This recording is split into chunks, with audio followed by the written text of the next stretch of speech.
Assalamualaikum warahmatullahi wabarakatuh. Bertemu kembali dengan saya Muhammad Muhajir. Hari ini kita akan belajar tentang pengantar sistem informasi manajemen. Apa sih itu sistem? Sistem adalah kumpulan elemen-elemen yang saling berinteraksi untuk mencapai satu tujuan. Dari sini tentunya kita harus mengetahui apa sih karakteristik dari sistem. Ada 4 karakteristik pokok di dalam sistem. Yang pertama, adanya komponen atau elemen. Apa itu komponen atau elemen? Komponen-komponen sistem bisa berupa subsistem atau bagian-bagian dari sistem itu. Contoh, ketika di dalam sistem belajar mengajar, tentunya ada komponen yang saling berinteraksi di dalam sistem tersebut. Ada 2 komponen utama, yaitu ada dosen dan mahasiswa, atau ada guru dan siswa. Kemudian yang selanjutnya, batasan sistem atau boundary. Batasan sistem merupakan satu daerah yang membatasi sistem tersebut dengan di luar sistem. Maksudnya apa? Contoh, di dalam misalkan contohnya di dalam kelas sistem informasi manajemen kelas A. Jadi batasan sistemnya itu apa? Batasan sistemnya adalah mahasiswa yang terregistrasi pada kelas sistem informasi manajemen kelas A. Itu batasan sistem. Jadi komponen yang di luar itu tidak bisa masuk di dalam sistem. Karakteristik yang ketiga adalah lingkungan luar sistem.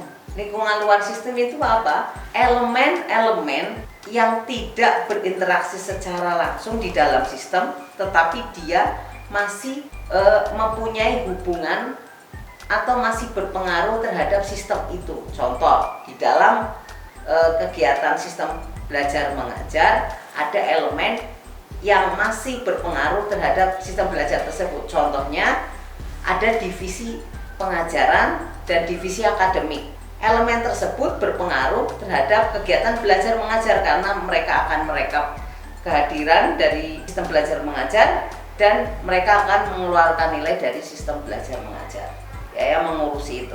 Dan yang terakhir yaitu penghubung sistem. Apa sih itu penghubung sistem? Yaitu media untuk menghubungkan subsistem satu ke subsistem lainnya atau elemen satu ke elemen lainnya. Pada kasus tadi kegiatan belajar mengajar, yaitu penghubungnya merupakan kelas tersebut. Jadi bagaimana dosen bisa bertemu mahasiswa di dalam satu kegiatan belajar mengajar melalui satu kelas yang sudah tersistem atau ada di satu sistem yang telah ditetapkan. Oke. Kemudian dari semua itu yang paling penting di dalam sistem adanya satu data atau informasi. Tentunya sistem itu tidak akan berguna jika tidak ada data atau informasi di dalamnya. Nah, biasanya yang kita kenal data atau informasi itu apa sih? Ya, di dalam sistem biasanya kita kenal dengan sebutan database. Dan database secara sederhana biasanya dalam bentuk baris dan kolom, ya. Biasanya dalam bentuk baris dan kolom. Kemudian dari data itu tentunya ada input. Apa yang kita inputkan, itu harus sesuai dengan apa yang nanti ingin kita outputkan. Sebelum kita outputkan, tentunya di tengah-tengah ini adanya satu proses lah. Proses ini yang paling menentukan di dalam sistem informasi. Nah, tentunya kita kalau mau membuat satu sistem informasi, kita harus definisikan proses-proses apa saja yang ada di dalam satu sistem informasi yang kita ingin buat. Contoh, sistem informasi akademik. Tentunya di dalam sistem informasi akademik itu outputnya salah satu yang kita inginkan yaitu nilai dan jumlah kehadiran mahasiswa, salah satunya. Maka inputnya adalah harusnya ada kehadiran atau absensi mahasiswa per pertemuan dan ada kolom penilaian per ujian atau per blok. Apa sih prosesnya? Prosesnya adalah kumulatif dari jumlah kehadiran mahasiswa dan prosentase nilai ujian sebelum didapatkan nilai akhir pada sistem informasi akademik tersebut. Itu menarik ya. Yang terakhir, yang paling penting nih, ya kan tadi kita sudah belajar tentang sistem informasi. Nah, kemudian apa sih itu sistem informasi manajemen? Jadi sistem informasi manajemen merupakan penerapan sistem informasi yang dibutuhkan oleh semua tingkatan. Nah, ini menarik nih. Apa sih yang dimaksudkan dibutuhkan oleh semua tingkatan? Tentunya yang kita tampilkan kalau kita membuat satu sistem informasi, tentunya kita akan menampilkan sistem informasi itu berbeda antara tingkatannya. Contoh, sistem informasi di dalam UI Gateway. Jika kita membuka dengan akun dosen, tentunya tampilan itu akan berbeda dengan akun mahasiswa. Oke, kita lihat sekarang untuk lebih jelasnya.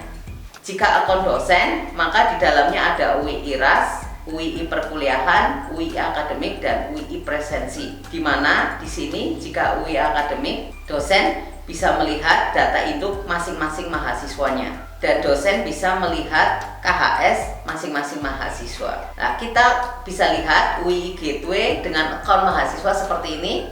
Maka yang ada hanya UI IRAS, UI akademik, dan UI tagihan. Di mana dengan akun mahasiswa ini tidak terdapat akun UI perkuliahan. Nah, kita buka UI akademik yang ada di mahasiswa. Apa kontennya? Jadi mahasiswa hanya bisa melihat data induk mahasiswa itu sendiri. Nah, tidak bisa melihat data induk mahasiswa atau siswa lain. Nah, ini satu perbedaan kenapa kita harus ketika membuat sistem informasi harus kita tahu manajemennya. Jadi tampilan yang kita ingin berikan kepada satu elemen tentunya berbeda dengan elemen lainnya. Nah, ini pentingnya kita bisa memanajemen satu sistem informasi. Oke, terima kasih, sampai jumpa di kesempatan lain. Assalamualaikum warahmatullahi wabarakatuh.